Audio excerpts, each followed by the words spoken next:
So thank you. I would like to welcome all the participants in person and virtual, as well as our speakers and also the panelists to this satellite session entitled Early Childhood Vaccination to the HIV Response, Promises and Challenges, organized by the Global HIV Vaccine Enterprise at the International AIDS Society. I'd like to begin by acknowledging the traditional owners of the land on which we meet today. I would also like to pay my respect to elders past and present. My name is Jean-Daniel Lelièvre. I'm the Senior Manager of the Global HIV Vaccine Enterprise at the International AIDS Society. I would like to introduce my co-chair this evening, Professor Glenda Gray from the South African Medical Research Council in South Africa. Thank you, Glenda. So this 90-minute session will be divided in several parts. Firstly, we will have 3 presentations aiming to present the scientific arguments in favor of vaccinated children rather than adults against HIV. This presentation will be followed by a first Q&A session. We will have then 2 other presentations, one on the state of the current vaccine trials in children and the other one on discovery medicine trials.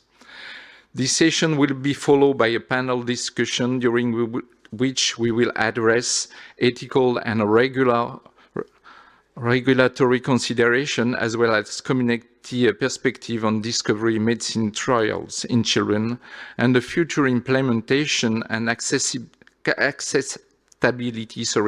of HIV vaccination in children. As you can see, you can ask your question either virtually using the QR code that will appear on the screen or in person.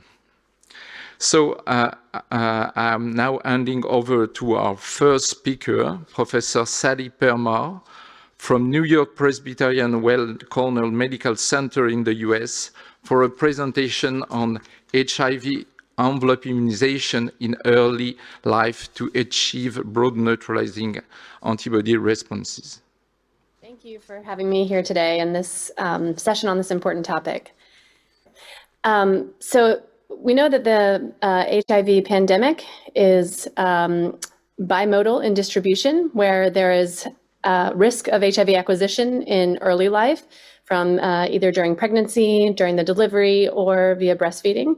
And in fact, breast milk transmission is the most common form of transmission, with about half of all HIV transmissions in early life occurring through breast milk. That's more than 400 infants daily, and up to over 8% of HIV-infected women transmit during this time. Then there is followed by a period of relatively little or no exposure to HIV after weaning, which is followed by a time of high risk, which is during adolescence and sexual debut. There starts to have HIV exposure again. And over 1,600 adolescents are continuing to be infected daily. That is disproportionate in the number of women versus men. And of course, new infections in women contributes to the ongoing number of infections in young children. And so essentially the HIV vaccine will need to be a childhood vaccination in order to have adolescents be immune prior to this high risk exposure. So this epidemiology really lends itself to potentially 2 phases of immune protection via both combination of passive and active immunization. The time period of risk after birth is the possible time in which passive immunization that is temporary and can be now long-acting to last 6 months or more through broadly neutralizing antibodies. And then to combine that with initiation of active vaccination in early life that utilizes the existing infrastructure for multi-dose immunizations in the under 5 schedule that then can even be boosted in late adolescenthood with the goal of long-term, lifelong protection before sexual debut. And there's some potential evidence that the early life immune system will be more effective in developing the types of immune responses that we know can be protective against HIV, which includes HIV-infected children go on to make broadly neutralizing antibody responses more frequently and in less number of years of infection compared to adults. So HIV-infected children now from a number of studies have been shown that over half will go on to develop that broad neutralizing response, and it's within 1 to 2 years of infection. Also, some studies have isolated broadly neutralizing antibodies from children that are less somatically hypermutated compared to those that have been isolated from adults, which indicates there may be easier to develop these types of responses in the early life immune system. And therefore, a multi-dose immunization schedule in the pediatric vaccine schedule could potentially elicit broad neutralizing antibodies prior to adolescence. So we have led studies that explore this opportunity in infant non-human primate models, utilizing a vaccine strategy that's developed by John Moore and Rahir Sanders that utilized the HIV native-like envelope SOSIP trimer, which was then modified to engage broad neutralizing germline lineages, indicating the ability to engage the precursors of VRC01 and V2 apex type broadly neutralizing antibodies through mutations that improved the binding. So we compared the wild type SOSIP BG505 envelope immunization to that of the germline targeting SOSIP immunization priming in an infant non-human primate study. In each group, there were 5 infants. The wild type immunization included 3 doses in the first 12 weeks of life, followed by boosting every 6 months, whereas the GT1.1 group was initiated with a germline targeting trimer before switching over to the wild type immunization for the 6-month boosts. And this was designed to mirror the childhood vaccine schedule. And we'll be following on the first immunization period, just including the SOSIP trimers. So in the responses that were achieved, looking at the autologous virus or vaccine strain match neutralization was similar between the 2 groups. But in looking at the breadth that was achieved against a global panel of HIV variants, only neutralization of those heterologous variants were seen in the animals that received the GT1.1 priming. Also looking at whether broadly neutralizing antibody precursors were developed using a plasma phenotyping assay developed by David Montefiore, we saw that 3 infants in the BG505 GT1.1 group did achieve those precursor responses detectable in plasma, but none were detected in the wild type immunization group. In looking at the results in a different way, using cryo-EM staining of the BG505 antigen with the plasma from the immunized infants, again, those 3 infants that were found to have broadly neutralizing antibody precursors in plasma also were seen to have not only the CD4 binding site response there shown in dark blue, but other potential valuable responses were also detected. And even a 4th infant had detectable CD4 binding site responses by this method.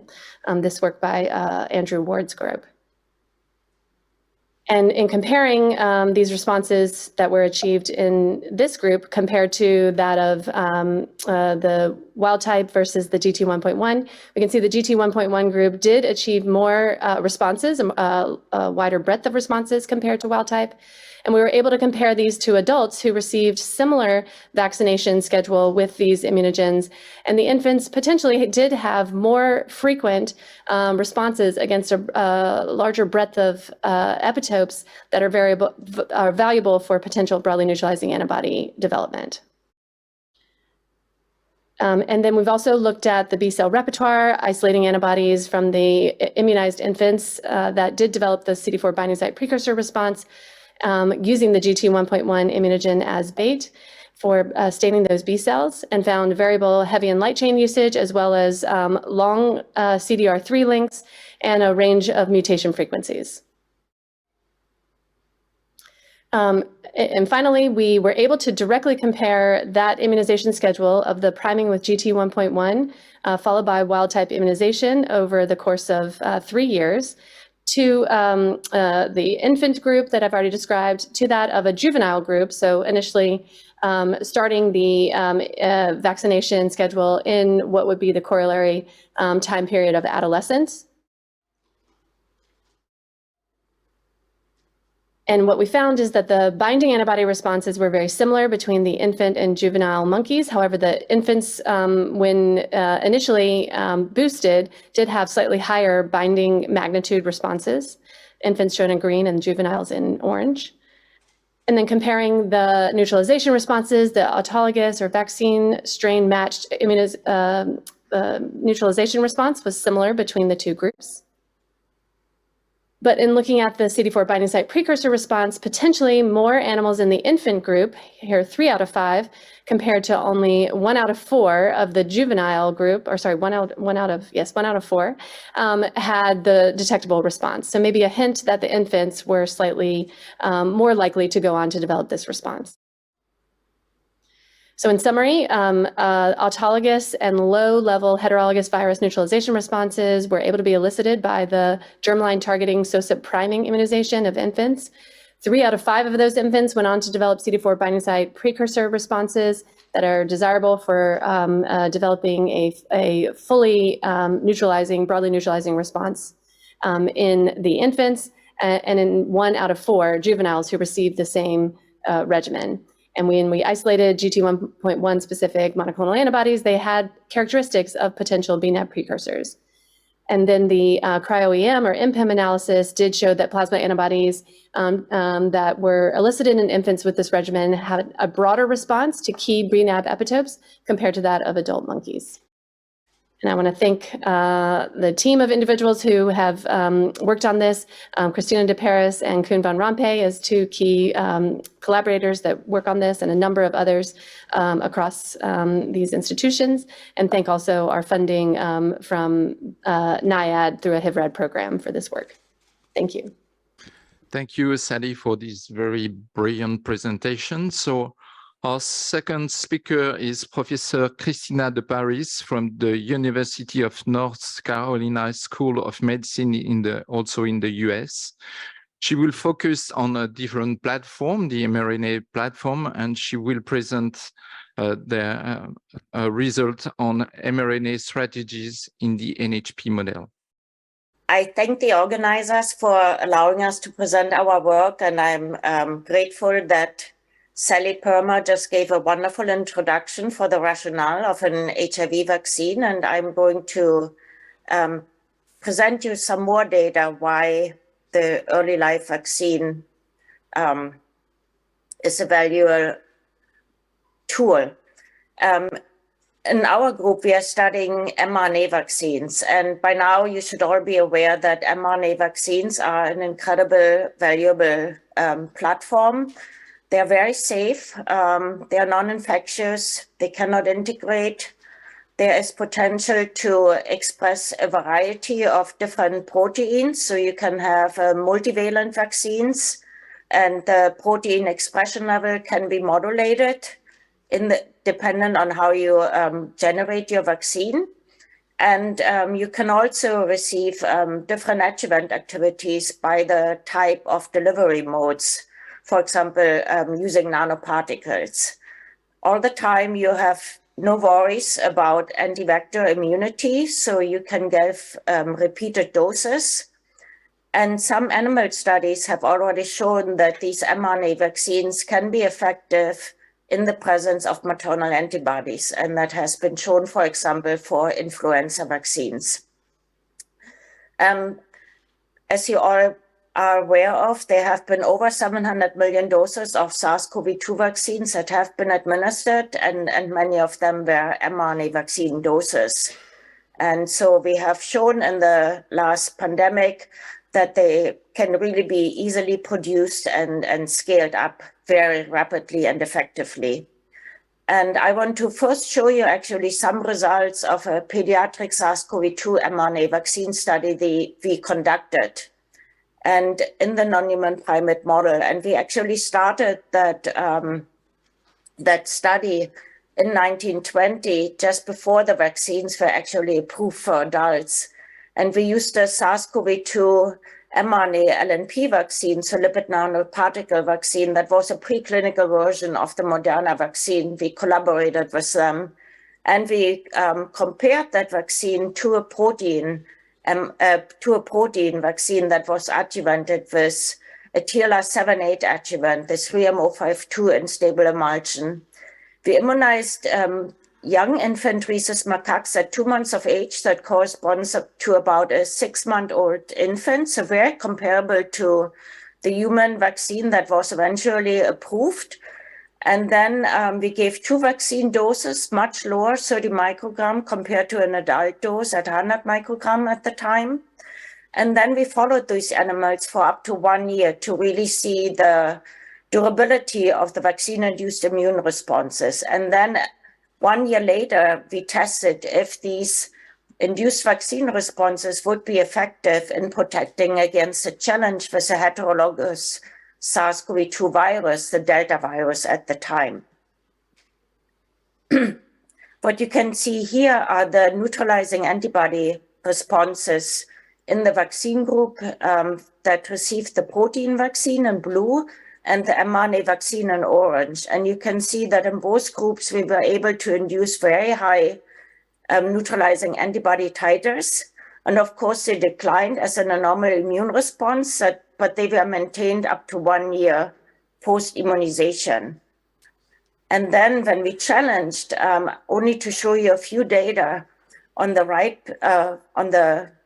on your left panel, I guess, you can see the control animal in the pathology group has really large lesion, and you can see a lot of inflammation, and incomparable, the lungs of the animals that were vaccinated with the mRNA vaccine or the protein vaccines looked very normal, and there was almost no or only very little inflammatory influx of cells. And the correlates of protection, if we plotted the lung pathology scores against neutralizing antibodies, we saw a very strong correlation between high neutralizing antibody titers at the time of challenge and lung pathology. So if you have a high neutralizing antibody titers, you have no lung pathology, and all the control animals had high pathology scores and obviously no neutralizing antibody titers. So what that study showed to us was that definitely these SARS-CoV-2 mRNA vaccines were safe and induced durable immune responses in infants. And that was achieved despite much lower vaccine doses. And so these studies really informed the human pediatric vaccine studies by Moderna, and they're a component of vaccine authorization. And at the same time, these studies also provided insight that maybe there are other vaccine modalities like the protein vaccine with the TLR7/8 adjuvant that provided even superior efficacy. So these studies in infant animal models can really inform and have translational value for human vaccine studies. And now let me switch briefly and show you why we can also explore mRNA lipid nanoparticle vaccines for an HIV vaccine. And here we focused not on CD4 binding site broadly neutralizing antibodies, but we tested a vaccine strategy that would potentially induce V3 glycan targeting sites. And the rationale for it was that the induction of broadly neutralizing antibodies is a very rare event, yet the V3 glycan broadly neutralizing antibodies, that one of them that was isolated from an adult with a clade C virus, required fewer improbable mutations, and that is shown here, the blue antibody. And you can actually achieve neutralization capacity by only 4 improbable mutation that is close to 70% of that broadly neutralizing antibody that was isolated from an adult. And so the adult was infected with a CH848 virus. And so we immunized infant rhesus macaques with a CH848 mRNA vaccine that contained a mutant of the virus that lacked the 2V1 glycans. We gave 3 immunizations, and then we followed with 3 booster immunizations of the wild type vaccine that restored these glycans. And then we asked the question, would a sequential immunization with a CH848 1017DT followed by the 1017 wild type mRNA vaccine select for improbable mutations that would be similar to those observed in the human DH270 lineage and lead to the induction of precursors of V3 glycan neutralizing antibodies? And on the panel, you can see that 4 out of 4 infant rhesus macaques induced very high neutralizing antibody titers to the vaccine virus. And then we, of course, wanted to see if those high titers of neutralizing antibodies would actually target the V3 glycan site. And so we tested the neutralization against an N332T knockout virus. And so what you would expect if those antibodies are present, you would expect to see a decrease in those titers. And that's what we see in this one animal especially. And so we then went on to ask if that is really the case, can we detect actually B cells in the periphery that target the V3 glycan site? And so here you can see the antibody responses just to the whole envelope of CH848. And this is at 2 time points, like closely after immunizations. And then again, we came in with an immunogen that is really specific to the V3 site, glycan site. And you can see again, this one animal had an increase over time in these V3 glycan targeting antibodies. And we have now provided an additional boost. And what you can see here is a flow plot of CH848 double positive cells. So we use hooks for with 2 fluorochromes, and we only use the double positive. And at 1 week post-immunization, over 80% of these cells are actually specific to the V3 glycan site. So that is very encouraging. And then just as Sally also presented, we wanted to see, are these antibody responses that we achieve in the infant rhesus macaques comparable to those that would be elicited in juvenile or adolescent macaques or even adult rhesus macaques. So we followed the same vaccine regimen in parallel in these 2 age groups. And then again, we looked at neutralizing antibody titers. And you can see in yellow the infant rhesus macaques and in black the juvenile rhesus macaques. You can see that the antibody responses are comparable in magnitude between the 2 age groups. And if you look at the envelope-specific B cells, this is a very early after the boosting. You can see that both groups also have antibody responses to the vaccine virus as well as to the wild-type virus. So this is very encouraging. And so this is just a brief snapshot, but what I was trying to convey, just as Sally did, is that HIV envelope vaccination in infancy is definitely doable. We can achieve autologous tier 2 neutralizing antibody responses. And despite relatively low serum neutralization responses indicative of V3 glycan targeting protein neutralizing antibody maturation, we can detect these V3 glycan targeting B cells in the periphery, so they can probably be boosted and further expanded. And these responses are really similar to what we can achieve in older rhesus macaques. And so we are following up on these studies to really do a more extensive B cell analysis. We will use single cell BCR sequencing to identify what improbable mutations were induced. and then also evaluate innate and follicular T helper cell responses to define the factors that are required to mature these B cell lineages. And with that, I will end. And I would also like to thank all the team members, especially for the SARS-CoV-2 vaccine studies, the Moderna team, for the mRNA HIV vaccine studies. We are grateful to Drew Weissman's group and also to Bart Haynes' group for providing all the immunogens. Sally Perma is a collaborator on these studies with Koen van Rampe. And I also would like to thank NIAID for funding these studies. Thank you very much. Thank you, Christina. So for our last speaker for this part will be Professor Ofer Levy from Harvard Medical School, also in the United States. So for this last presentation, we are going to move to a slightly different topics. Indeed, we will not focus on immunogens or platform, but on adjuvant. And Professor Ofer Levy will present the concept of precision adjuvantation for an infant HIV vaccine.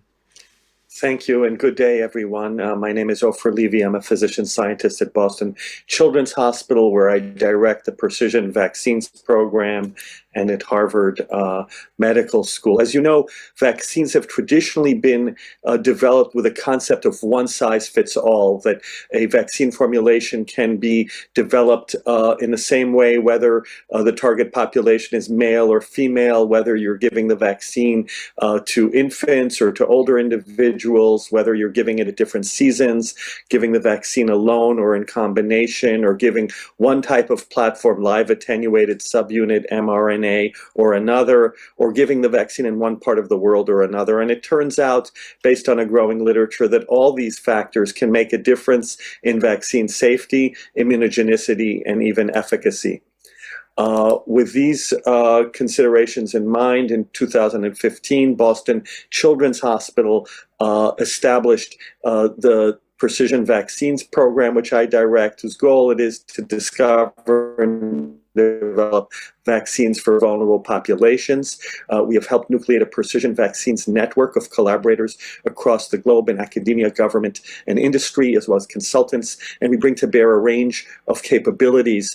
Some projects we lead, some we are in a supportive role, and other projects we just nucleate by introducing partners and getting out of the way, whatever makes sense. Our approach to precision vaccinology involves doing targeted clinical trials in diverse populations, ethnically, racially diverse by socioeconomics and age, and then applying the tools of systems biology, big data, to obtain biosamples before and after immunization and subject these to multi-omic analyses. We've developed a small sample big data approach where we can obtain less than 0.5 ml of peripheral blood and obtain multiple omic readouts. And then we correlate that big data with something we care about clinically, a correlate of protection like an antibody or a T-cell response. And those correlations are hypothesis generating. And then we probe these hypotheses using human in vitro models, which can be age, sex specific, and can also model chronic disease. And obtaining blood samples from target populations, infants, middle age, elders, etc. We can take those leukocytes and the autologous plasma and model immune responses to adjuvants or to whole vaccine formulations, looking at both innate and adaptive immune responses. And our strength in human in vitro modeling has also enabled us to serve as a site for NIAID's adjuvant discovery program. We've been screening hundreds of thousands of small molecules for adjuvants that are optimal to activate immune systems at different target populations. And we find different molecules or combinations of molecules are optimal in different age groups. And in the in vitro system, we can, of course, benchmark to licensed or authorized vaccines and therefore get translational information that guides us to advance new vaccines into appropriate animal models and close the loop of innovation. Of course, adjuvants are molecules that boost an immune response. The name comes from the Latin adjuvar, to help or aid. In the illustration above, in the top row, an antigen, the black triangle, is given alone and requires multiple booster doses. After each one, antibody levels decline. In the presence of a powerful adjuvant, you can, after a single dose, get a much greater response, and adjuvants can shape both the quality and quantity of the immune response.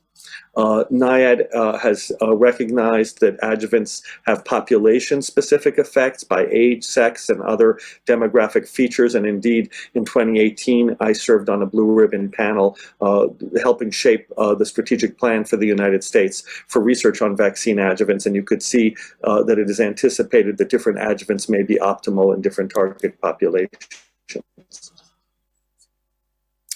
So just an example of some of our work. This is from an article published in Journal of Clinical Investigation Insight, JCI Insight.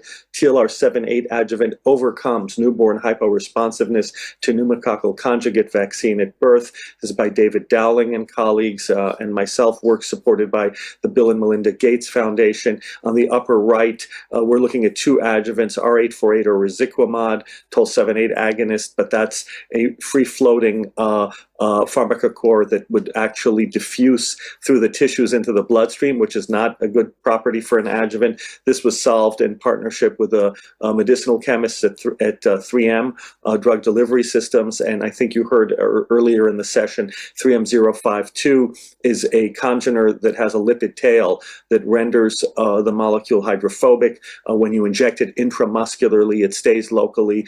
That's what panel B shows, the reduced serum drug concentrations when you inject the lipidated form into rodents. And then the second panel A on the lower left is modeling in vitro in human newborn whole blood assays the ability of the adjuvant, the vaccine or the combination to induce TNF. Similar results were seen with interferon gamma in vitro blood cultures. And you see in the red, in the presence of the 3M052 plus the pneumococcal conjugate vaccine, which contains alum, that combination had a synergistic ability to induce Th1 polarizing immunity in early life in vitro. And that's not easy to do. Responses to many TLR agonists are biased against Th1 in early life, but the TOL7/8 agonist appears to be refractory to those systems in early life and be able to preserve a Th1 response, a balanced Th1, Th2 response. On the lower right are data from infant rhesus macaques immunized on the day of birth, first 24 hours of life. The red line is with the 3M052 adjuvant, the pneumococcal conjugate vaccine, alum adjuvanted, the Prevnar 13 clinical product with the addition of the TOL7/8 agonist, the 3M052 in red. This is several log orders higher antibody titers. This is just an example of serotype 5. So the human in vitro model turned us on to an adjuvant that was also very effective, not just in vitro, but in vivo in infant non-human primates. So the rationale for adjuvanting an HIV vaccine, adjuvants, of course, can enhance responses in vulnerable populations, broaden epitope specificity, provide dose-sparing effects, and then enhance reverse vaccinology. You heard earlier in the session about mapping epitopes of BNAbs to guide B-cell lineages, transiently circumvent immune checkpoints to overcome anergy, enhance BNAb CDR3 enriched with somatic hypermutations induced in the germinal center by interactions of HIV-1 specific B cells with HIV-1 specific T follicular helper cells. And we heard from Sally and Christina also the rationale for early life immunization against HIV, the need for durable protective immunity before sexual debut, the practicality of infant vaccination schedules. The majority of the global vaccine market is pediatric, and birth is a practical point of healthcare contact across the globe. We heard about the distinct early life immunity. Early HIV-infected infants generate rapidly, broadly neutralizing antibodies, and otherwise years of affinity maturation may be required to generate these antibodies, and these novel adjuvants activating TOL7/8 appear to have robust activity in early life. This is also work published by Simon van Haren in Nature Communications in the setting of RSV vaccine. So adjuvants optimized for early life may enable an effective HIV vaccine And our ability to model human infant immune responses in vitro and in vivo are relevant to such an effort.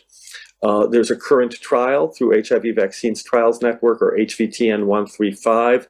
That's an adjuvanted CH505 TF HIV GP120 transmitter founder antigen, and the adjuvant is glycopyranacil lipid A, GLA, stable emulsion adjuvant. That's a synthetic lipid A derivative. That's a TLR4 agonist in that particular trial, and that's studying newborns in South Africa. And that study opened in 2020 and is now enrolled, all 38 infants, and follow-up visits are now being completed. Future studies, we hope, will assess a TLR7/8 adjuvant for the reasons I've just outlined.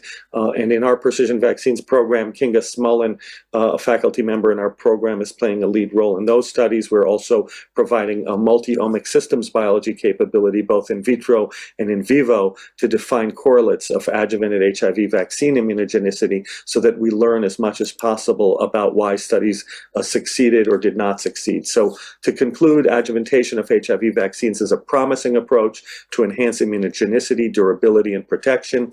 There's a growing pipeline of candidate adjuvants through NIH's adjuvant discovery program that myself and David Dowling are leading at Boston Children's.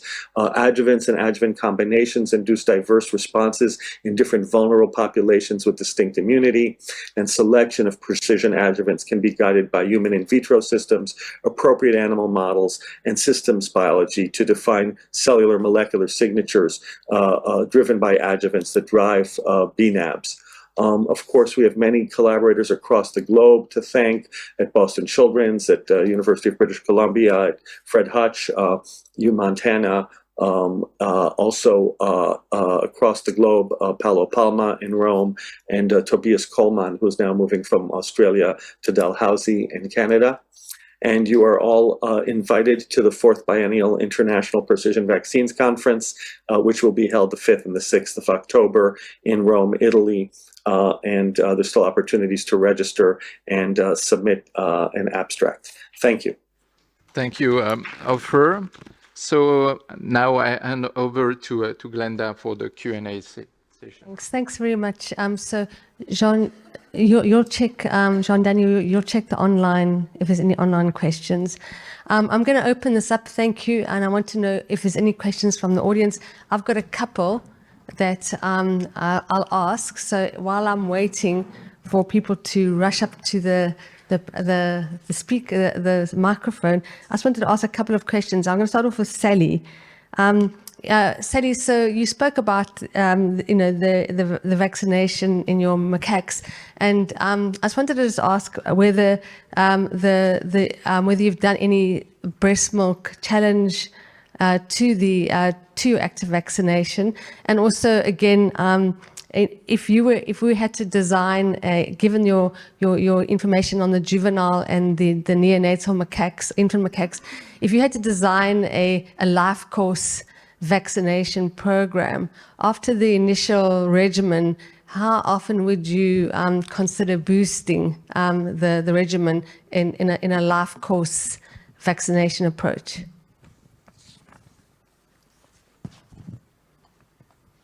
And good to see you across the globe. So yeah, we have not challenged animals that have been immunized with these germline targeting SOSIP trimers. I think we know from adult macaque studies that if you achieve a certain level of autologous virus neutralizing responses, when you challenge with that virus that's generally matched to the vaccine strain, the level of antibodies that are needed for that are established in adult monkeys. We have not yet done that in infants. We sort of thought our efforts are more valuable in working on the regimens to achieve the greatest responses prior to initiating challenge studies. And also there have been broadly neutralizing antibody passive immunization studies in infants that were challenged that yielded similar results to that from the adults. So we're sort of using that as a guide before we dive into challenges. But yes, can use the low-dose breast milk mirroring challenge model there. As for the boosting regimens, So, we've designed our studies now to really mirror the under 5 infant schedule with multiple doses in the first 6 months of life, and then spacing out the doses to more like an annual immunization, with the monkeys aging slightly faster than humans, and therefore we give them it every 6 months. But I think the opportunity could be there for if the types of responses that are going to be protective can be elicited in that early life regimen in the under 5 schedule, then immunizing at sort of pre-adolescence around the time an HPV vaccine is also administered would be an opportunity to boost those responses. And there could be other opportunities in later life as well if the responses are not as durable as hoped. But I think our goal is to really initiate the right kind of B-cell lineages in early life so that they can be recalled through boosting, or potentially they will be long-lasting, like early life immunizations like hepatitis B, that generally confer immunity that is lifelong. Thanks very much. I'm going to ask, and for any other questions, I've got another 2 questions to ask each of the other speakers while we wait for any online questions. So I'm going to ask Christina, thank you very much for your work. It's nice to see the protein plus adjuvant has great durability, and I guess I'll ask a little bit later a question about production versus the mRNA. But in your mRNA vaccine study, you looked at the V3 glycan. Could you envisage an mRNA platform that was multivalent, and design a vaccine that you could put V3 adjuvants to immunogens to induce a CD4 binding site, and maybe MPER or V1, V2, if that is possible? And also just quickly to ask a question about whether you have a PT8, whether you could predict a PT80 in terms of protective efficacy based on your neutralization titers that you saw in your animal model. Yeah, thank you. Thank you. Those are all very good questions. And those are all questions that we are hoping to address in our model. With regard to the last question, what would be a protective neutralization titer? According to the adult macaque studies, it would be a titer around 500. Again, that might be different for different viruses. So we would have to test that and further establish that. But that seems to be the titer that is needed. Could we envision a multivalent vaccine? Absolutely. Drew Weissman is working on designing those. So that's one of the advantages of a mRNA vaccine, that you can express multiple proteins if you want to. And I think the bigger question right now is we are all kind of, I don't want to say stuck because that sounds negative. I think we have shown you data that these infants can indeed induce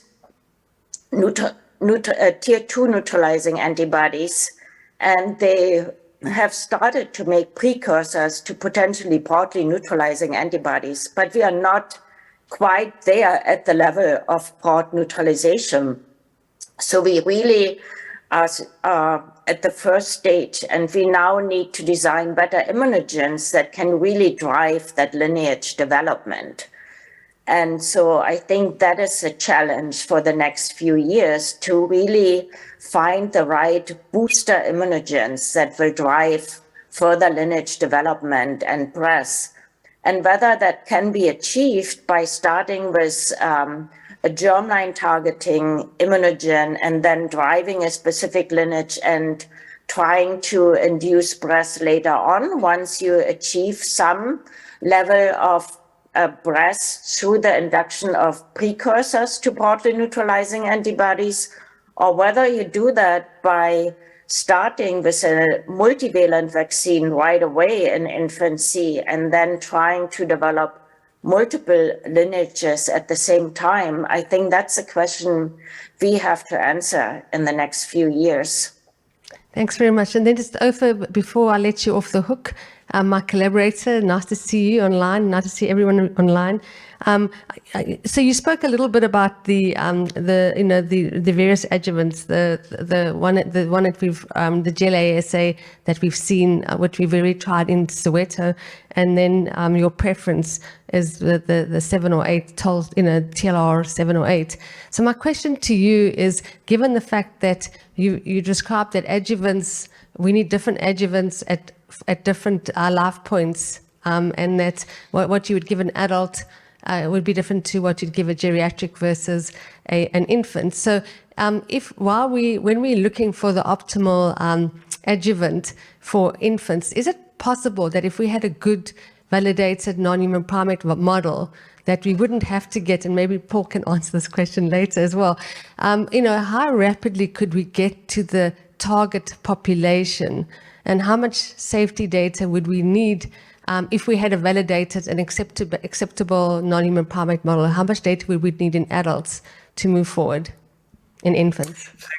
Thank you for that, Glenda. And you hit the nail on the head from the standpoint of translation, because as you know, and I should mention to the audience, I'm also a part-time employee of the United States Food and Drug Administration, or FDA. I serve on the Vaccines and Related Biologic Products Advisory Committee, or VRPAC. And as we know, typically the way this is done for most vaccines is an age de-escalation, right? You try your formulation first in a healthy middle-aged, and then you move it out to other age groups.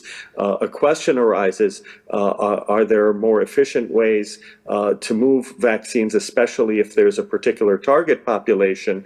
And I think that at this point, we're still likely going to want to see some data in adults before moving all the way down to infancy. But I think we do need to find ways to accelerate that process. And I think appropriate animal models, such as the work being done by Christina Abel and her collaborators and Sally Permar, is very an important approach. Another important approach is the human in vitro modeling, which we believe increasingly there's an increasing body of evidence that innate and adaptive responses and biomarkers that are demonstrable using human in vitro samples are relevant to the in vivo activity of an adjuvant in a vaccine. And so as we become more sophisticated with those systems, I believe FDA will be welcoming that information as part of a product package from a sponsor. So I think the science is evolving.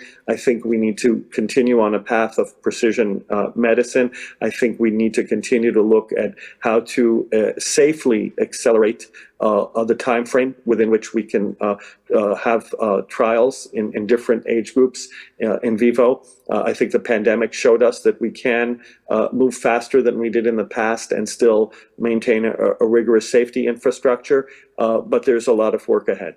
Thanks very much. I'm going to hand over to Jean-Daniel again, and I appreciate the first group of speakers. Thank you very much for answering all my questions. I was like I had you all to myself, so thank you. Thank you. Thanks a lot. So we are going to move to human, and our next speaker is Dr. Deirdre Josipovic, who is program manager at the perinatal HIV research unit at the University of Witwatersrand in South Africa. She will present the current state of ongoing HIV vaccine trial in infants. Thank you very much, Jean-Daniel, for the introduction. And thank you to the IAS for the opportunity to present the study that we're conducting in Soweto at the moment. I just want to take a look back at previous studies. Very few studies have been done, HIV-specific vaccines in infants. These studies that I've listed here are studies that were conducted in exposed, uninfected infants. The PACHG-230 trial was done in 1993, and the infants were randomized to receive Vaxgen, Chiron, or placebo. In 1998, PACHG-326 looked at canary pox vector canary pox vector vaccines, and in the phase 2, it was boosted with GP120. The only study that was conducted in Africa, in Uganda, was in 2007, HBTN 027, and again, that was looking at a canary pox vector. Of note with these studies is that all of the vaccines were found to be safe, and HBTN 027 was found to be feasible in Africa. But vaccine development, as you've heard, has changed and progressed significantly over time. And I'm going to be talking about the HVTN 135 study that was mentioned earlier in Ofa's talk. This study, the primary clinical objective is the safety and tolerability of the vaccine, and the endpoints looking at reactogenicity, both local and systemic, in the 2 weeks following each vaccination. There were laboratory safety measures. Weight gain in the infants was monitored, and of course, adverse and serious adverse events. In terms of safety, the protocol safety review team have weekly meetings, and then inbuilt in the study are safety pauses. The primary immunological objective is whether vaccination initiates B cell lineages that can generate an antibody response, and the endpoints are looking at specific serum IgG binding antibodies and also characterizing the peripheral B cells. The study is a phase 1 study, and I've mentioned some of the important inclusion criteria, but essentially we were looking at infants who are well and born at term, and exposed and uninfected. And the mothers of people living with HIV who'd been on ART for 6 weeks prior to delivery and virologically suppressed. The vaccinations are given in a schedule of 5 vaccinations, and the sample size is 38 mother-infant pairs, and the follow-up was 24 months. I was going to go into a little bit of detail about the vaccine itself, but it was mentioned earlier in a previous talk.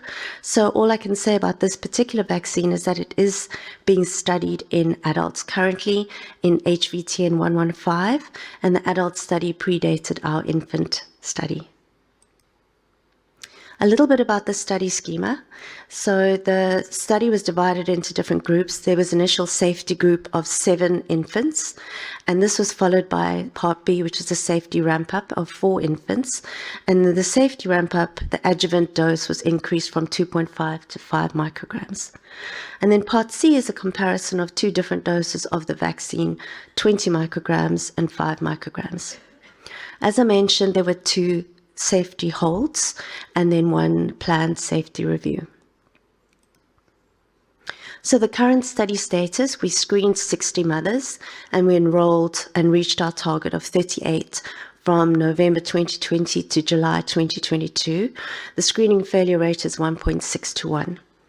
We have 33 infants who've completed their vaccinations and are in follow-up, and 4 are still within the vaccination phase. One of the infants was terminated early, and that was because the mum decided that she didn't want to participate in the study any longer.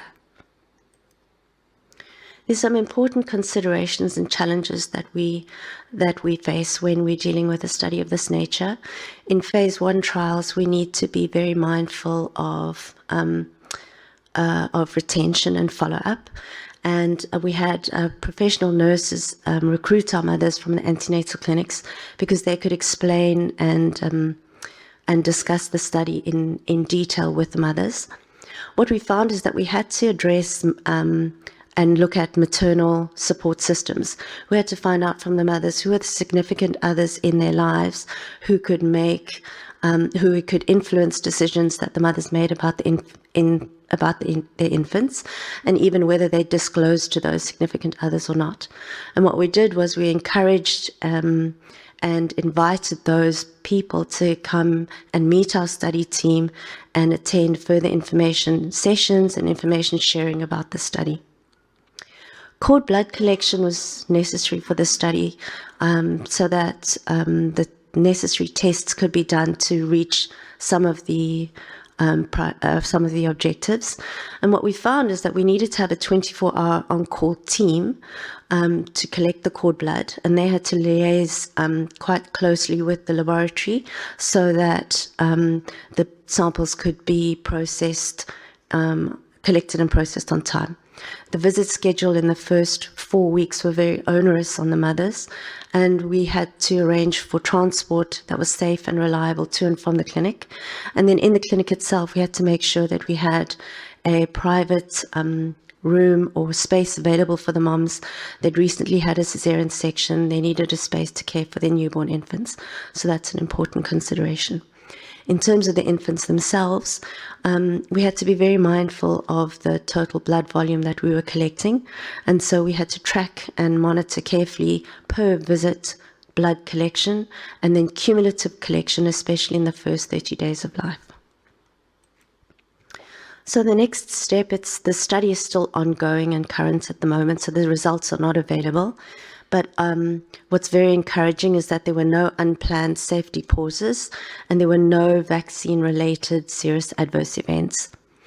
As mentioned, we have 4 infants that still need to complete their vaccinations, but we expect the study results to be available at the end of 2023. There are lots of people to say thank you to, but most especially I'd like to say thank you to the mothers, the babies and their families for taking part in the study, because without them we would not have been able to complete the study at all. Also, I've got a photograph here of the PHRU pediatric team under the leadership of Dr. Avi Vialari. And apart from all these people on this slide to say thank you to, I'd like to also make a special mention to the HVTN protocol team, some of who are sitting on the panel and being presenters on this talk. So thank you very much for your time. Thanks a lot, Deirdre, to have shared with us these preliminary results. So our last speaker for this satellite is Dr. Anshriya Naidu, who is the medical director of IAVI South Africa. She will present discovery medicine studies and the IAVI experience with HIV mRNA vaccine trials. Hi, good evening to everyone at the Congress in Australia, and good morning from myself, joining you virtually from South Africa. It's a pleasure to do this session today. So I'll be talking a little bit about discovery medicine studies in general, and I'll also share some of our IAVI experience from the recent discovery medicine studies that we have conducted with HIV mRNA vaccines in healthy adult populations. I would like to take a moment to acknowledge our generous funders who make our work possible. As a brief introduction, discovery medicine studies, as you know, aim to do clinical investigations that allow us to test or generate scientific hypotheses that may advance vaccine discovery and development. However, while they may advance scientific knowledge, they are not designed to follow the traditional drug development stages towards licensure, and we also find that they may not provide direct prevention or treatment benefits to participants. That said, they may allow us to answer questions that we could not answer using animal models, and also allow for the evaluation of novel concepts and in-depth analyses of human samples. The question we then ask is, why do we do these types of trials? We can see there are different reasons, including scientific, financial, logistical, and ethical. And I'm not going to go through all of these given our limited time, but it's important to note here the ethical motivation, that this may reduce the number of individuals exposed to unsuccessful candidates. We know that making this work will require accelerated iterative testing, moving back and forth between both preclinical and clinical immunogen testing. And I've put here a bit of a summary in this slide to highlight the differences between traditional phase 1 trials and discovery medicine vaccine trials. We've covered a few of these already, but it's important to highlight that safety remains central in both situations. And my colleagues on this panel have also highlighted this in previous conversation. Now, having said all of the above, it's fair to say that these trials do not come without their challenges. And again, these include regulatory, ethical, and logistical. we may find that there are regulatory hurdles to navigate that will be new to both regulators and sponsors. And from an ethical perspective, we've discussed a few already, but it's important to note that informed consent remains central, and the risk-benefit profile for each individual participant will need to be considered. Logistically also, given that we aim for these to be small trials, it may not always be easy to manufacture the small batches of investigational product that may be required. So I'm going to share a little bit about the IRV experience with discovery medicine vaccine trials in our HIV mRNA program in adults, and a bit of background for this. So our current strategy in the development of HIV vaccine is centered around a germline targeting vaccine design, which has been mentioned earlier today. And we are aiming to induce broadly neutralizing antibodies against HIV in individuals through a process of sequential vaccination known as a germline targeting approach. And this targets B-cell maturation to allow them to produce BNAbs. And my apologies for simplifying it to this audience. We saw early positive outcomes in our IRBG-001 trial, which was conducted in the USA. And here our molecule EOD-GT860 was delivered using a protein adjuvant. Now, this small discovery medicine vaccine trial demonstrated the ability of the molecule to induce HIV BNAbs in humans. Following on from IRVG-001, we progressed the immunogen in 2 further discovery medicine trials, but this time we used an mRNA platform to deliver our molecule. And this brought with the advantages of mRNA, including the adaptability, speed, and simplicity of manufacturing, among others, as you can see on the slide. IRVG-002 was conducted in the USA. Participants were given different combinations of 2 immunogens, and the main aims here were to look at safety and immunogenicity and compare this to IRVG-001. This trial concluded participant visits in June of this year. The second mRNA HIV vaccine trial was IRVG-003, and this was done in African countries with sites in Rwanda and South Africa. It had a smaller participant number than G002, but it allows us to examine the immunogenicity of our molecule in African populations. Now, important to note on the timeline in this slide is that this discovery medicine study utilized non-conventional sampling techniques, which were new to the study sites and to the participants, including leukapheresis, fine needle aspiration of lymph nodes, and large blood draws to examine PBMCs, as you can see above. Now, given that these were new experiences, we tried to ensure that we maximized our learnings from this trial by adding on a specific socio-behavioral research component. The SBR component of the IRVG-003 trial allowed us to explore the acceptability of these non-conventional sampling techniques. We feel it's really important to understand our participants' knowledge and experience of these procedures and how acceptable they found them during the course of the trial. Because bearing in mind, these procedures are not always readily available in standard clinical care in the settings where IRVG-003 was conducted. So we used this opportunity to train local teams and to do these procedures, to understand and to do these procedures. And then hopefully we'll provide future research and clinical benefits out of this.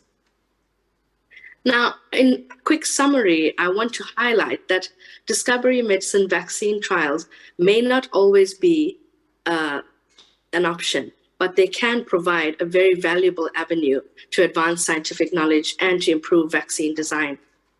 We need to be cognizant, though. They have unique challenges, but we have to ensure participant involvement, ensure that we focus on safety and consent every step of the way. And fortunately at IAVI, we've had some promising experience, some beneficial learnings from our trials, and we're looking forward to a further exploration across vaccine development. Thanks very much. Thanks. And Tanduk, I'm going to ask you to come to the stage as well. So thank you very much for the interaction that we had and the wonderful high quality presentations that we had. And I think this gets us into the last, I think 30 minutes or so for the panel discussion. And so I want us to focus on pediatric immunization. Although there is a lot of discovery medicine vaccine trials happening in adults in South Africa, in Africa, and in the US, I think the particular aim of this panel will be talk about some of the challenges and issues we face in developing a pediatric HIV vaccine and immunizations in this cohort. So Paul, I'm going to Professor Paul Ruff, who is both, we are very lucky, both an ethicist and a regulator. So we're really going to pick your brains. And we described to you the HV10135. We were incredibly proud to do this study because it's the first in experimental medicine study really that occurred on the African continent, and it's the kind of, so the schema that we describe is going to be routine for our future pediatric immunizations. So coming from a regulator and ethical perspective, what are the things what are the things that we need to be mindful of as we navigate the space? I spoke about the adjuvants, and I spoke about some of these products. Maybe we've only used them in a small safety study in the US, and these aren't big pharma studies. They are investigator driven. The people making these vaccines are academics, so we don't have the backing of Roche, Pfizer, Gilead. This is on the back of taxpayers' money. So given all of that, how do we deliver a high quality immunization program that fits that fits the comfort of the regulator and the ethicist? Yeah, it's very difficult because conventionally, and I think Ofer mentioned that, you normally want to first of all start with healthy adults, and normally young, fit adults who are A, able to give consent, and B, who are well. And generally, as he said, it's sort of a top down. You start off and then you go down the age groups until you get to infants. And so it's very difficult from both a regulatory and ethics point of view, because immediately you're going to, the younger you go, the more vulnerable your individual is, and therefore the greater the problem is. Obviously, when you're starting with teenagers, you're having assent and consent, which then once you get into smaller children, you only have parental or guardian consent, and that makes it even more difficult. And I think at the moment in South Africa especially, there's a lot of concern from the regulator about vulnerable populations, and these are particularly vulnerable populations. So I think if we follow the conventional way that we do things, and this is both from a regulatory and an ethics point of view, this type of thing is very difficult because you're going to have to provide data, first of all, from animal models. The one problem with non-human primates is that we can't use the ideal non-human primates, being great apes, because they are endangered and not available. So even when you're using monkeys, they're not really that good a model to compare to humans. Then you're going into humans. You've got to start with those sort of, usually for students who you're paying money to do these trials, and then to sort of go down. So following that sort of approach, it's a problem. And that's one of the reasons why we see so few. You look at it from a regulatory point of view, the number of trials we see in kids is small compared to adults in everything. I mean, I look in cancer, which is what I do. I mean, you probably see one cancer trial in kids for every 50 in adults. And so it's a very difficult approach following current approaches. So I think, you have to have an innovative approach. If we follow the conventional routes, it's going to be, I think, almost impossible to do this. And that's why I think in some ways doing it with a small sort of group that you're talking about, some ways may be better. Because with big pharma, there is no money in it for them. And I mean, that's one of the other problems we have with trials is that. And I think, you're sort of having a very niche sort of study. And the one advantage, and you know yourself, that we have a regular communication between the regulator and yourselves. And I think to develop this type of thing, it's going to require a lot of pre-planning between the regulator and the investigators to come up with a approach. Because if you submit a protocol, it's not going to get through initially because of all the problems I've mentioned. And I think what we really need to do is to sort of work on this from the beginning. I mean, the FDA does that. I mean, we've started doing that in South Africa, and I think to try and find a way, a model that's going to work. But I think you still need to have some data in adults. I mean, just before you can start, and to follow some sort of, going down the age groups. But I think that with some careful planning, it's something we could do as a cooperative process. The other thing is the experience and you've done some work, but generally the experience in South Africa of phase 1 trials is limited, especially first in human studies. So you're really embarking on something that's new, and I think you have to be careful in the beginning that you're not going to scare everyone off, because I think that's also a big problem. So I think this is something that we need to sort of work on a sort of combined plan to, show safety in healthy volunteers in sort of relatively small groups.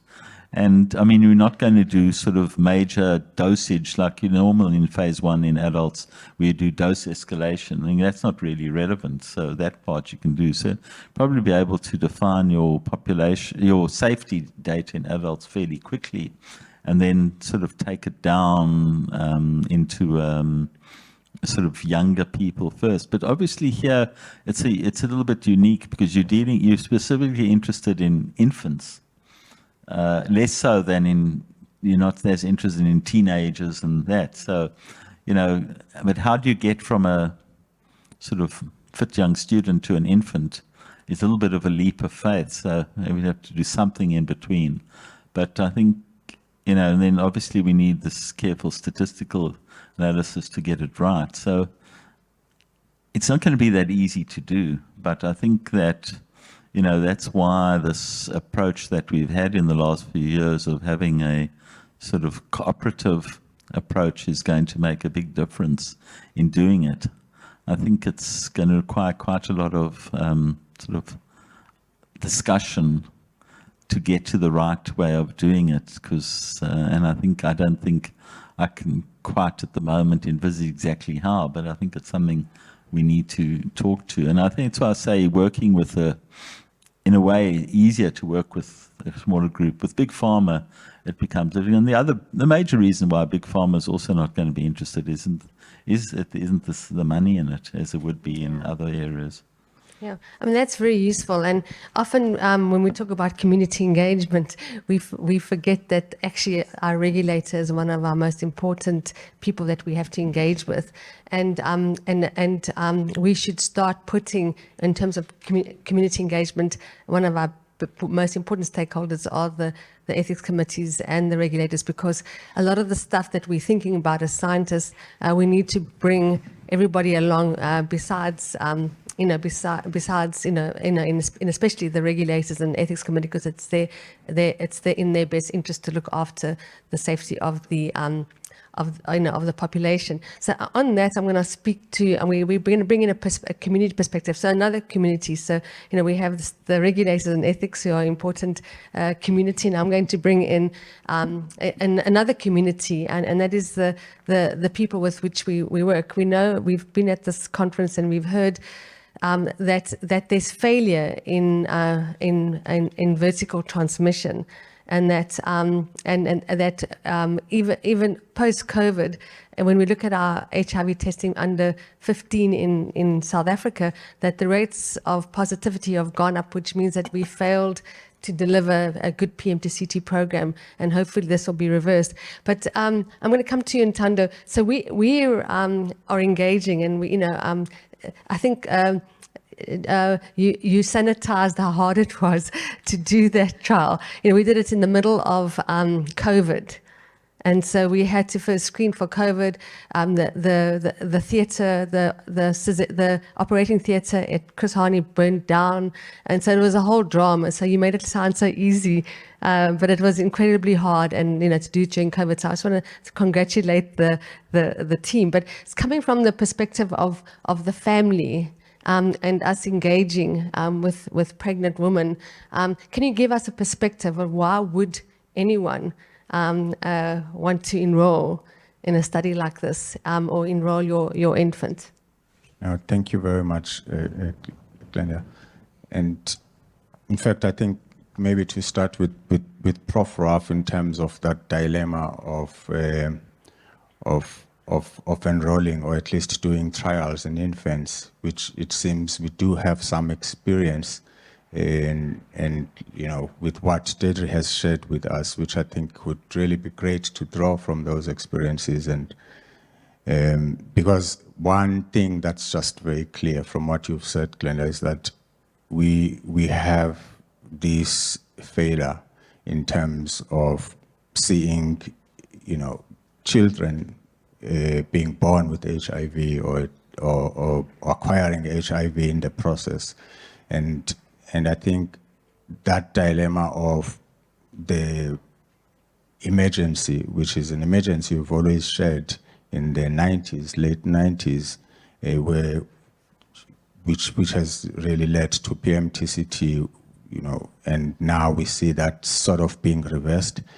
So I think part of the interest to really start on this ethical and regulatory question is to really find ways, whilst Prof. Raf is sort of trying to debate that and see what it is that needs to be done, and the whole notion of doing trials in adults before children, to really find mechanisms and importantly involve the mothers and the communities in a broad sense, and in particular the mothers who are affected, because I think we find that at least in ethics committees we have less of the voices of the people who are impacted by these decisions, that are made in terms about if a trial should go on or it shouldn't, especially in infants and children. But I think one of the perspective that I've really been getting with all these trials, especially from a prevention perspective, especially given the emergency, because I think the situation is an emergency. This is not, what is happening is not acceptable. And I think our HIV prevention vaccine, HIV vaccine research work is very much focused in adults and forgetting the children. And perhaps this is one of the things that should have been done a long time ago, that we actually really are concerned about the children who, so that, whilst of course we are dealing with the adults. So it really does seem like there are many opportunities, very good things that are happening in really reconsidering, be it from the experimental or discovery medicine, vaccine trials, as well as the vaccine trials in itself, as well as the broadly neutralizing antibodies approach. It really seems this is something that is needed. And we are seeing from the experience, from the studies, I think that Deirdre has shared, and the other concepts and all of the scientific evidence that we have received. So there is something that is happening, and mothers are involved. In fact, mothers are coming forward. But of course, we have to do it with a lot of responsibility for the communities, for the safety, for the ethics, and many other concepts, which we have been explaining for a long time when working with the communities, because those are very much important. So I think we have a point where we have started, and we are really slowly building in making sure that communities understand the need, which I think is one of the basic ethical concepts that, for them to participate, they should understand actually that there is a need for these trials to happen. Thanks very much. Paul, are you going to come in here? Thanks. I think your point about community engagement is so important, and I think it's something which often hasn't happened, and I think it's important. Ethics committees do have community members on them, which does help, but I think the whole point of a community engagement is critical. One thing I just wanted to comment about is the lessons from COVID, because I think we learned good and bad from COVID. And I think one thing we learned a lot is how to do things a lot more smartly and a lot quicker. But also we learned one other thing is that there was a lot of really bad stuff being done. And I think one thing we learned that if you try and do things too quickly, you make a lot of mistakes. And although it's critical to do this, it doesn't have that massive urgency that happened with COVID. And so I think, that's why it would be important to spend a little bit more time in planning it and not rush into things and end up with a lot of the mistakes, which if you look back on them from COVID with studies that were done of all sorts. I mean, obviously, there's some were glaringly bad, like the chloroquine stuff. But, that all those mistakes showed us that you can't try and be too clever and try and rush things. And I think it behoves us when we do this type of thing, although it's very urgent, it doesn't have that same sort of, pandemic type urgency. And I think with a little bit of care and planning, to get it absolutely right. So I think it's something we need to be quite careful on when we do this and not make mistakes, because otherwise if you do, and yourself what happens with that, it can set you back quite badly. So I think we need to be very careful when we do this. Yeah, no, and that's useful advice. And I think the communication is very important. And generally, us as scientists don't communicate very well. But we've got Laura on. Laura is on the panel as well. Laura's from the Elizabeth Glaser Pediatric Foundation, has immense experience both in the US and in Africa on PMTCT programs. And so I'm just going to move to you. So one day. When we get to the step of having an effective HIV vaccine, obviously we're going to want it to go to scale, and we're going to want to look at a life course, a vaccination approach. And I just wanted, Laura, given your experience at Elizabeth Glaser, kind of what do you think, how would we make sure we don't get market failure when it comes to the rollout of a pediatric or life course HIV vaccine? Thanks very much for the invitation. And I think when we talk about ideally when we have the right vaccine, if we're looking at equity, exposure, scale up, having a vaccine that we're able to give to all infants, regardless of exposure or the status of the mother, that could be easily integrated within the existing EPI program would be a critical piece of the puzzle. That in terms of both the importance of providing a vaccine to those children of women who may seroconvert during pregnancy or breastfeeding that might be missed in the traditional program, the ability to use the very extensive community-based system for the delivery of the vaccine, which is outside of what might be the usual sort of HIV service delivery platform, would be really critical. As we look at what does that mean, obviously we have to make sure that we have the data in terms of the effect of the vaccine in HIV-infected children, given that they would be vaccinated likely at birth before the status of that child. Secondly, understanding what the effects of the vaccine immune response would have in the ability to either detect or rule out HIV infection in the children who get the vaccine, particularly using the standard antibody tests that over the course of their life as they exit, that's our early infant diagnosis PCR stage, how will we be able to track or detect or again rule out infection in those who might have a vaccine response that may be detectable on routine tests, or ensuring that there's vaccine responses or testing that won't pick up the vaccine response will be really important. As we look at the sort of cost effectiveness, I think that the first model is thinking about, it will be much more cost effective to just give it to HIV exposed babies so that you prevent their transmission going forward. But as we mentioned, the real goal is to be able to have a vaccine that sets the foundation in the early infancy that could lead to the boosting and protection as children age. And so looking at the overall picture in terms of all these unexposed infants at birth who will then need the vaccine protection as they age is also really, really critical. So thinking about how do we deliver it, how do we make it available, we have a, unlike for adults and teenagers, we have a system that's already set up, existing, doesn't require infrastructure to be able to deliver it. The issues will always be the cost in terms of if we look at widespread implementation, getting the cost down to a level that could be easily integrated.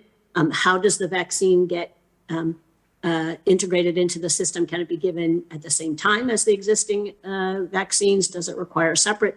These are all questions that would be really important as we think about how would it be feasible to implement it. It may well be, as we know, ideally getting to scale up where everyone who needs it has access may take some time, but thinking about the availability, how fast it can be produced, where it can be produced, how do you get it out there quickly? I think one of the other things to really think about is how does this relate to different settings? Is this something, if we look at low prevalence HIV prevalence settings and high prevalence settings, where does this fall? So I think the more we can really look at delivering this within the existing system is much more likely to be able to scale it up quickly compared to some of the other products, activities, things that we want to do that require a sort of an HIV specific infrastructure. Yeah. That would be really key. Thanks very much for that. We've got people telling us we've got 2 more minutes left. So I'm going to ask the people on the panel, quickly to have, what is your bottom line? What is the take-home message as we go to supper tonight? So I'm going to start off with you, Deirdre. Unless we start with you and Tanda, because you're trying to figure out, she's a clinician. She's not a panel, she's not a TV host show. So let's start off with Ntando. Like, what is your take-home message for us? We had adjuvant, and it's a Latin word that means helping. And I think to really help the situation, we need all of us, including those dilemma and headaches that the ethicists and regulators have. But importantly, I think, in all of these decisions, we need the people for who these products are. And the mothers in this case are there with their families and everybody. So let's find all of those mechanisms, and let's no one should make a decision for the other. Let's bring them all on board and find a way forward. Excellent point. Paul? Just to enhance what Tanda's just said, because he's absolutely right. The most important thing that's needed actually is communication and discussion. I have a slide, which unfortunately I didn't bring here, about clinical research in general, which has in the middle, everything revolves around the patient. And there are 4 sort of groups that interact with the patient being in the middle: the regulator, the ethics committee, the sponsor, and the investigator. But all 4 of those work primarily for the patient. And I think that's the most important thing. And I think this has been one of the problems with clinical research for a long time, and I think that's something that is changing, is that a lot of there's been poor communication between the different role players. And I think that the more communication you get between the role players, and I think you've seen that happen a lot in South Africa, especially with COVID. I think it taught us a lot on how to do things, and that if everyone works together, we can achieve something. If people work on their own, we'll never win. Thanks. Well said. The investigator, that I think I evil figured it out investigator, the investigator, give us your last word. Conducting the study was incredibly challenging. I didn't go into detail. I only had 5 minutes. But where there's a will, there's a way. And I think that we need to find the way. Communication, collaboration, I think that's all critical in this instance. And that's one for Laura. The last word to you. Yes, and I think that, as people know, and many on the panel, this infants HIV vaccines is such a important priority and need, because if you think about the ability to do this in infants where there's an infrastructure to deliver it that addresses the huge struggles and gaps we're facing with adolescents and access, and even adults in terms of risk and exposure, are so overwhelming that if we can solve this by immunizing children in a system where we already immunize children and it has a lifelong effect, this is a win-win for all. So Paul wants the regulator wants to have the last word. This is actually not from a regulatory point of view, partially. One thing that's very important, which often doesn't happen with vaccine trials, and that's long-term follow-up. If you look at what's happened with the HPV vaccine program, there hasn't been good follow-up. And I think it's very important is to make sure that we have really long-term follow-up with these patients. And something which hasn't been successful, especially in low-middle income countries. I think that's something that's very important. We need to make sure that we're able to follow these participants up for 30 years. You know, we won't be there, but there'll be other people to do the following up. Okay. You've just given me a long-term career. So on behalf of Jean Daniel and myself, we want to thank you. People online, the 5 people in the audience. We hope this has been as riveting as I found it, and thank you very much. I started my career in PMTCT, and I think I'm going to end it in PMTCT. So guys, the pediatrician is back.